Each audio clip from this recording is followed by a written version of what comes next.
En el contexto del programa de doctorado, Gestión y Calidad de la Investigación Científica de nuestra Facultad de Ciencias Médicas de nuestra Universidad UNAM Managua, y en el contexto del programa de maestría y doctorado en investigación biomédica de nuestra Facultad de Ciencias Médicas, UNAM Managua, se presenta la siguiente videoconferencia titulada Variables dicotómicas en biomedicina y su importancia para examinar las relaciones de asociación y causalidad. Una variable dicotómica es una variable cualitativa nominal que representa dos estados opuestos de un mismo fenómeno objeto de investigación.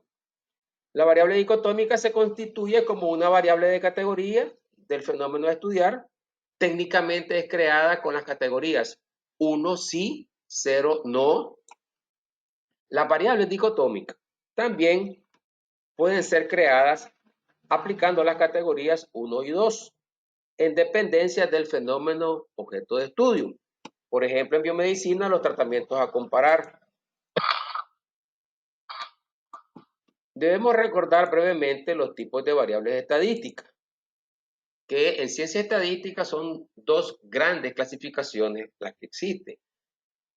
Las variables cualitativas, que son nominal u ordinal, y las variables cuantitativas, que son continuas o discretas.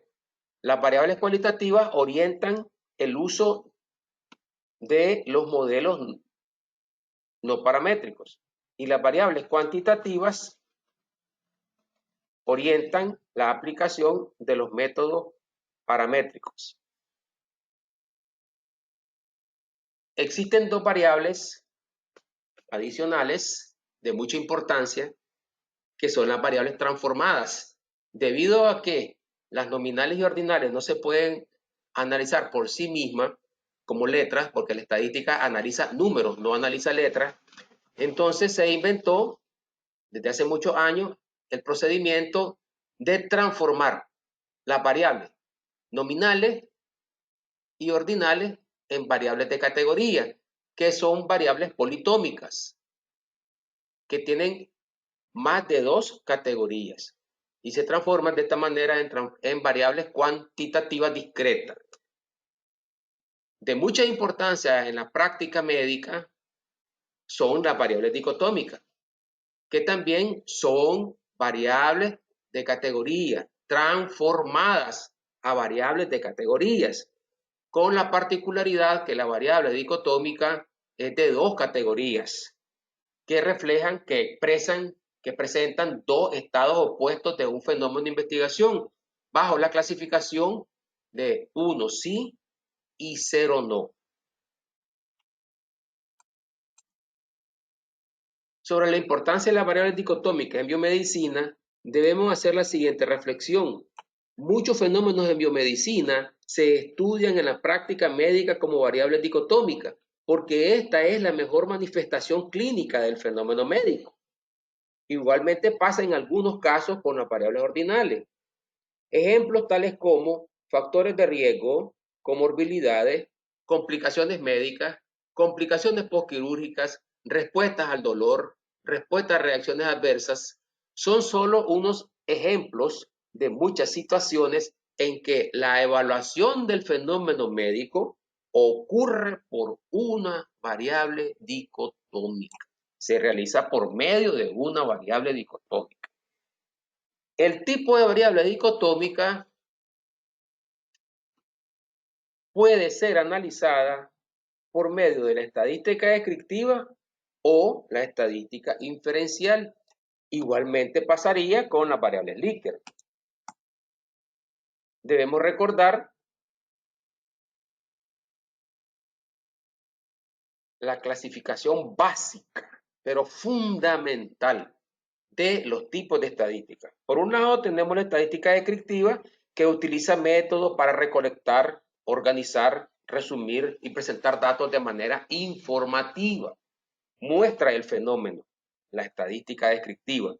Y por otro lado tenemos la estadística inferencial, que utiliza métodos para comparar, demostrar, predecir o determinar algo acerca de la población objeto de estudio mediante un proceso de muestreo.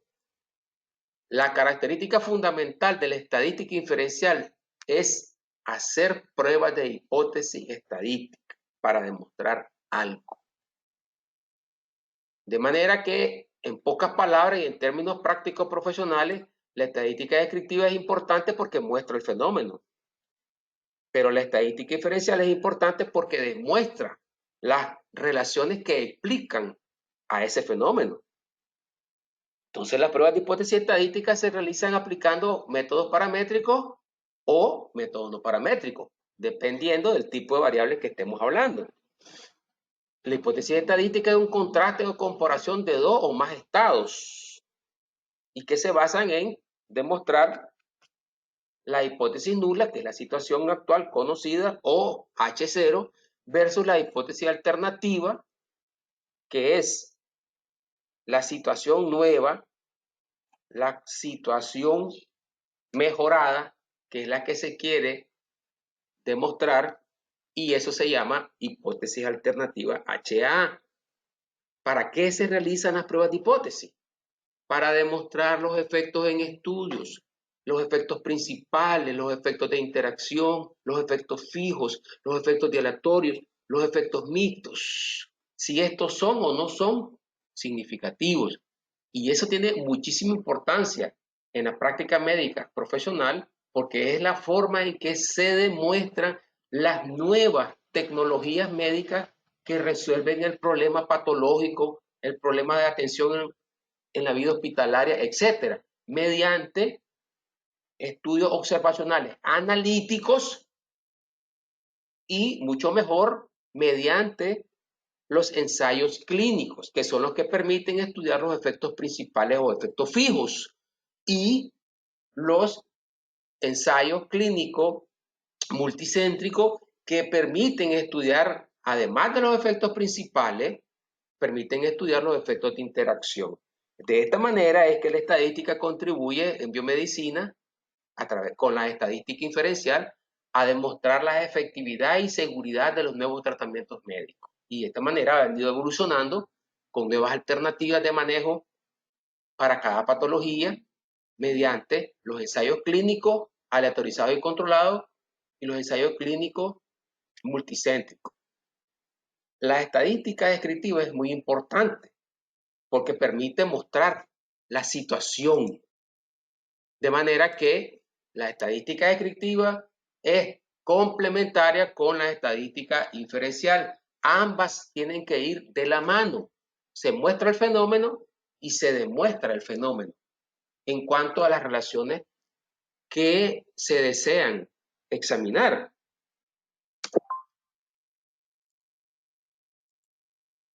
¿Cómo pasar de la estadística descriptiva a la estadística diferencial? Este es el punto o cuello de botella. ¿Cómo hacer para pasar de la estadística descriptiva a la estadística diferencial? Se deben seguir 4 grandes criterios. En primer lugar, la naturaleza de la variable estadística, si es paramétrica o no paramétrica. En segundo lugar, examinar la calidad de los datos con que se cuenta, si hay suficiente representatividad del fenómeno que se está estudiando. Esto está determinado por el número de repeticiones por cada uno de los grupos comparados o tratamientos médicos.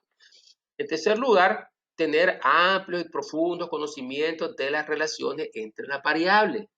Saber que se debe de buscar las asociaciones de los factores, las relaciones de causalidad y las relaciones pronóstico o predictivas. En cuarto lugar, el cumplimiento de los criterios para realizar determinada prueba estadística, que básicamente se resumen en la tipología de los modelos paramétricos, por un lado, y los modelos no paramétricos, por otro lado. Que ambos son complementarios, ambos son importantes y ayudan a resolver problemas en la realidad.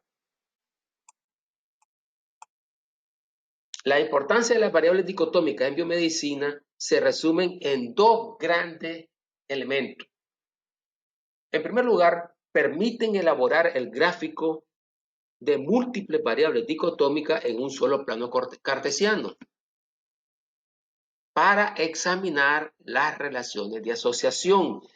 Y ese es el tema principal que ahorita estamos desarrollando en esta videoconferencia. En segundo lugar, las variables dicotómicas permiten calcular los índices estadísticos en biomedicina para desarrollar los análisis de varianzas paramétricos o no paramétricos, para poder examinar las relaciones de causalidad de un fenómeno en biomedicina. Este segundo punto de la importancia que tiene las variables dicotómicas en biomedicina, este segundo punto ya lo cubrimos, ya lo abordamos en la videoconferencia que presentamos el 10 de agosto recién pasado.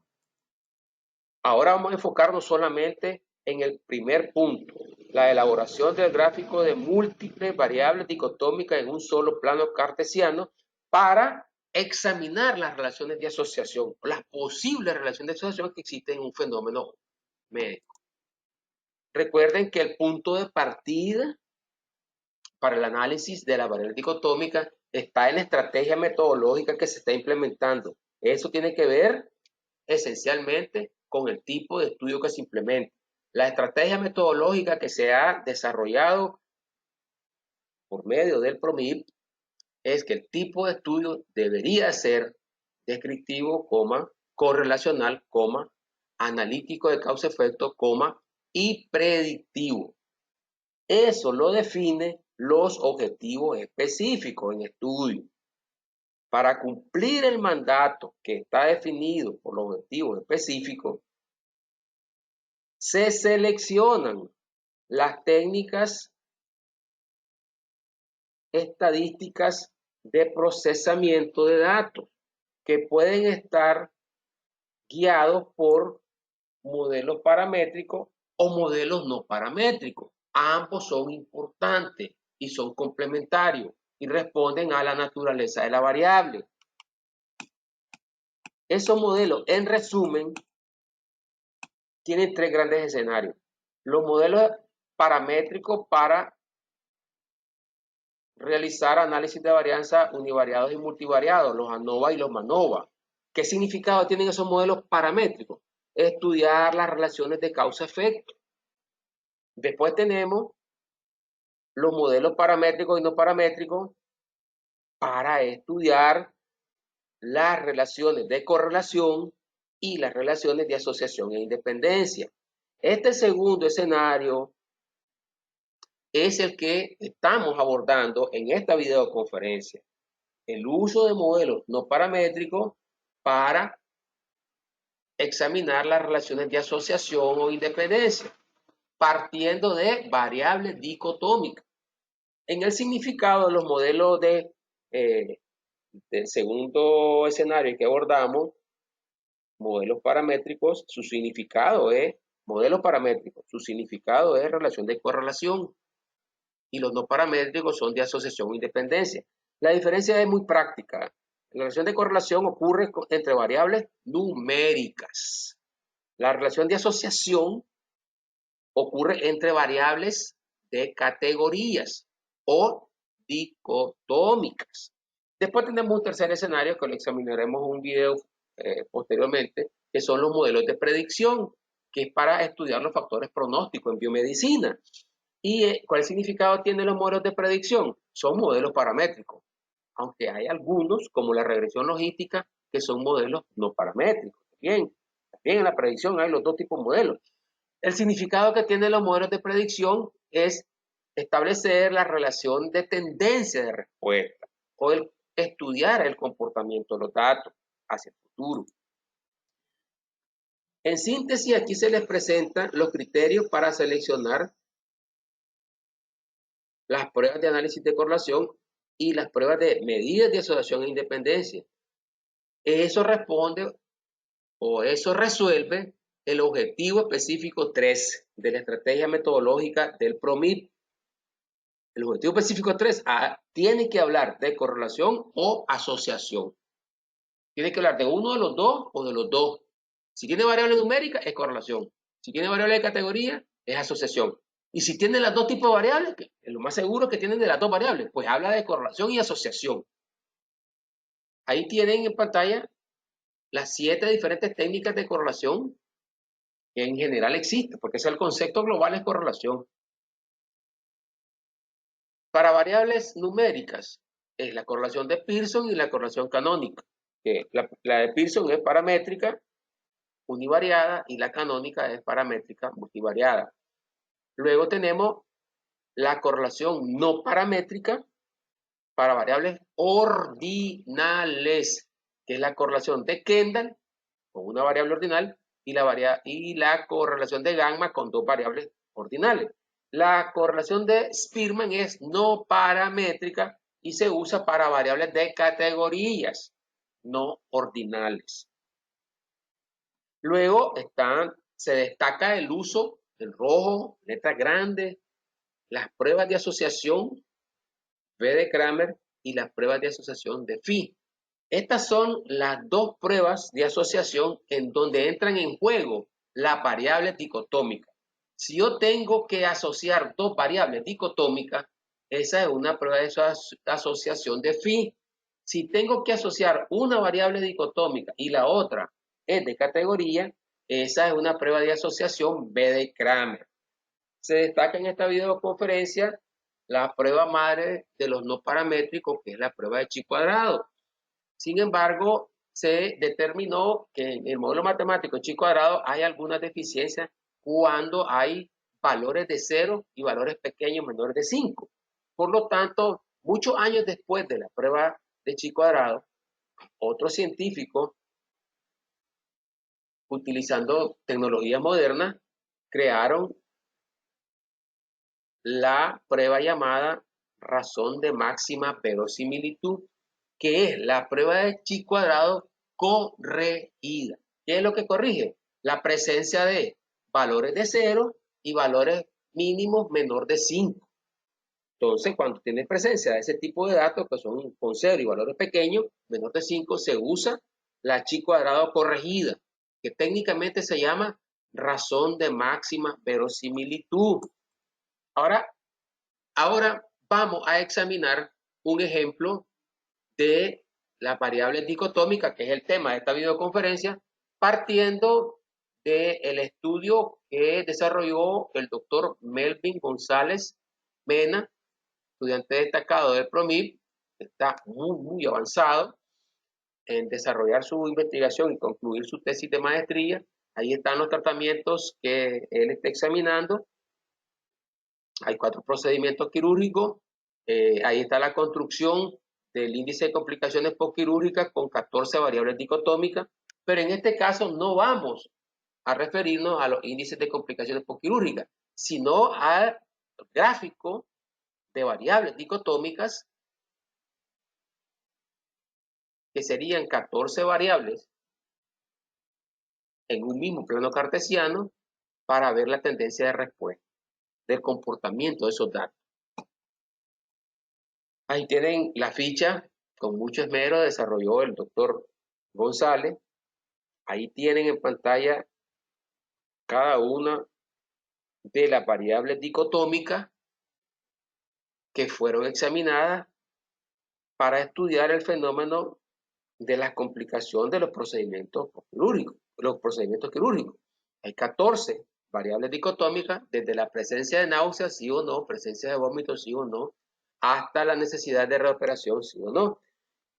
Entonces, ya tomando en cuenta este diseño metodológico del doctor Melvin González Mena, vamos a ver el ejemplo de aplicación de las variables dicotómicas para graficar el conjunto de factores que constituyen las complicaciones postquirúrgicas. Ahí tienen en pantalla, sombreadito en color mamón, le digo yo, los diferentes factores que constituyen las complicaciones postquirúrgicas.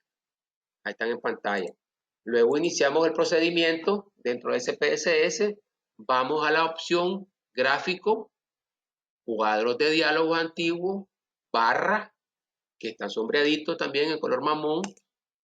Se despliega una ventana de diálogo a la izquierda.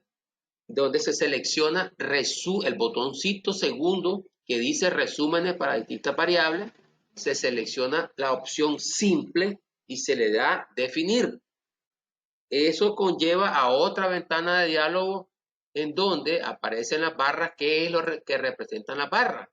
Entonces ahí uno introduce todas las variables dicotómicas, que ahí están sombreadas en color mamón. Después que se introducen las variables dicotómicas, el SPSS te propone que las examinemos como media aritmética. Esta es la palabra min, que significa media aritmética. Y las variables dicotómicas no son numéricas, por lo tanto no pueden examinarse con la media aritmética. Por lo tanto, se le tiene que decir cambiar el estadístico. Cambiar el estadístico de prueba, que ahí está con un cuadrito en rojo, ahí se le da clic en cambiar el estadístico y eso conlleva a otra ventana de diálogo en donde se selecciona la opción porcentaje dentro. Se escribe el número 1, mínimo 1, máximo 1 y se le da aceptar. Eso genera automáticamente, genera el gráfico de complicaciones postquirúrgicas y se observa en pantalla. Obviamente aquí ya está diseñado. Se hizo un diseño gráfico con colores y todo. Pero lo importante es que te da de manera automática, el SPSS te da el gráfico de múltiples variables dicotómicas en un mismo plano cartesiano. Yo recomiendo en general, y esta es una regla empírica, por experiencia, una regla empírica, que me ha funcionado bien en muchos casos, pero como toda regla, tiene sus excepciones. Yo recomiendo sombrear las 3 barras que tengan la mayor frecuencia, los porcentajes más altos. No importa qué número es, pero los porcentajes más altos, tome los 3 mayores y sombréelos en verde, ¿verdad? Gradualmente. Miren que ven bajando los verdes, porque esa es la guía. Esos 3 factores en verde que tienen más frecuencia, que tienen porcentajes mayores, son la guía para realizar la prueba de Fedde-Kramer o la prueba de Phi. Obviamente, esas pruebas necesitan mayor frecuencia para generar una probabilidad más exacta. Si los valores fueran muy pequeños, 0, 1, entonces la probabilidad obviamente te va a dar en S siempre, ¿verdad? Entonces tomamos como regla práctica las barras de mayor frecuencia, de mayor porcentaje. Ahí están las barras en verde. Este es el gráfico de complicaciones postquirúrgicas. Múltiples factores de complicaciones postquirúrgicas presentados de una sola vez en un solo plano cartesiano, lo cual te permite ver el comportamiento de los datos. Ahí dice claramente cuáles son las mayores complicaciones y cuáles son las menores complicaciones. Ahí se mira claramente, ¿verdad? Siguiendo este mismo procedimiento en SPSS, se construye el gráfico de comorbilidades. Siguiendo este mismo procedimiento en SPSS, se construye el gráfico de factores de riesgo. Igualmente, lo que usted tiene es múltiples factores dicotómicos en un mismo plano cartesiano, lo cual a usted le permite examinar el comportamiento de cada uno de los factores. En este caso, por ejemplo, de los factores de riesgo, ¿cuál es el factor que tiene mayor frecuencia y que seguramente va a tener más impacto? Ahí está clarito, es la barra verde, que se refiere a la adherencia firme. Entonces, las barras de mayor frecuencia en el gráfico de múltiples factores en un plano cartesiano, que es este gráfico, ahorita estamos hablando de los factores de riesgo. El factor de riesgo, adherencia firme, 90.90, a mí me guía para hacer el análisis de contingencia con otros factores que están en estudio. En este caso, tomamos como ejemplo el análisis de contingencia entre la adherencia firme, que tiene un 90.90 de frecuencia, en porcentaje, adherencia firme, le hacemos el análisis de contingencia con la clasificación de Bismuth para colecistectomía abierta. Obviamente aquí tengo adherencia firme, una variable dicotómica, y la clasificación de Bismuth para colecistectomía abierta es una variable de categoría y por lo tanto le corresponde la medida de asociación V de Kramer. Ya tenemos la tabla de contingencia en porcentaje y tenemos la tabla de medidas asimétricas que genera el P, el valor aleatorio que corresponde a estos datos reales con pacientes del hospital Lenin Fonseca. Y la prueba de Kramer, la prueba V de Kramer, generó una probabilidad aleatoria de 0.003. Ese es el famoso valor de P. Cuando el valor de P es menor o igual al nivel crítico de comparación alfa igual 0.05, se decreta que hay asociación significativa. Cuando el valor de P es mayor que el nivel crítico de comparación alfa igual 0.05, se define una asociación no significativa. En este caso, dado que tenemos un valor de P menor que alfa 0.05, decretamos que obtuvimos una asociación significativa entre la complicación médica, entre el factor de riesgo, adherencia firme y la clasificación de Bismuth para colecistectomía abierta. Si analizamos en detalle esa asociación significativa, ¿dónde está el mayor impacto en esa asociación significativa? Está en el factor de riesgo, adherencias firmes, sí. Y la clasificación de Bismuth para colecistectomía abierta, tipo 1, en donde tenemos el 50% de los pacientes. Y si fuera solamente por el factor de riesgo, adherencia firme, sí, el 93.8% de los pacientes tienen ese factor de riesgo. Es decir, esos son los elementos descriptivos que muestran la situación. La situación es que tengo el 93.8% de pacientes con adherencia firme. Y eso está reflejado en una clasificación de Bismuth del 50% en el tipo 1. Eso está asociado. Eso es lo que se ha demostrado. Lo cual no quiere decir causa-efecto. Y eso hay que aclararlo con calma, con mucha prudencia, porque muchas veces se malinterpreta que la asociación significativa es causa-efecto. No, eso no es así. Porque hay muchos otros requisitos técnicos, probabilísticos del análisis de varianza de Fisher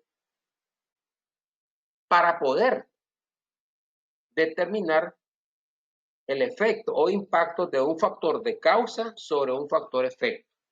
En el caso de las correlaciones, de los modelos de correlación y asociación, lo que ocurre es que se examina la relación bivariada, conjunta, en donde no le preside el factor de causa al factor de efecto, sino que ambos están presentes. Cuando la asociación es significativa, ¿qué quiere decir? Que la presencia del uno implica la presencia del otro y viceversa, pero no significa causa-efecto. No que el uno provoca al otro, no. Eso es propio de las relaciones de causalidad y esos son los efectos que estudian los modelos univariados y multivariados del análisis de varianzas de Fisher. Bien, ya con esa aclaración podemos continuar. Tenemos una asociación de la V de Kramer significativa. En resumen, importancia de las variables dicotómicas en biomedicina. Primero, permiten elaborar el gráfico de múltiples factores en un solo plano cartesiano y esto permite tener una guía para examinar las relaciones de asociación mediante las pruebas de asociación de Kramer si hay una variable dicotómica o la prueba de asociación de Phi si hay dos variables dicotómicas. En segundo lugar, la importancia de la variable dicotómica en biomedicina es que permiten calcular los índices estadísticos en biomedicina para desarrollar los análisis de varianza, paramétricos o no paramétricos, lo cual permite examinar las relaciones de causalidad de un fenómeno en biomedicina. Este segundo punto ya lo desarrollamos en la videoconferencia del 10 de agosto recién pasado. Con este pequeño ejemplo hemos desarrollado el tema de las variables dicotómicas y su importancia en biomedicina para examinar las relaciones de asociación y causalidad. Muchísimas gracias.